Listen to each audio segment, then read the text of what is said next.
Next, what is the syllabus of the CISA? Okay, CISA, if you see CISA, you will be having 5 domains. You will be having 5 domains. So domain 1, domain 2, domain 3, domain 4, domain 5. So if you complete these 5 domains, you will be pro, you can able to crack any Excel. You have to complete these 5 domains. Okay. So what is the domain 1? Domain 1 is information systems audit process. Information systems audit process. So right, general audit.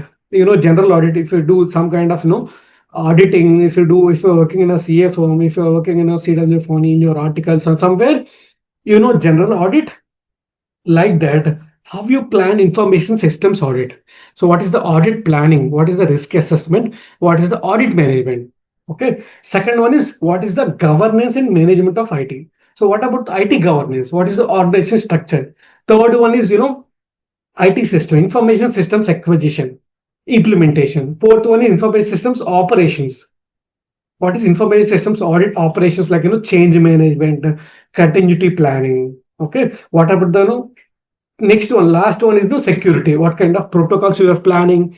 What kind of risk management controls you are using? What kind of data protection you are using? What kind of laws you are abiding? All these kind of things you are have to have knowledge in these 5 areas. Okay, but these things are very simple. I can say these things are very simple.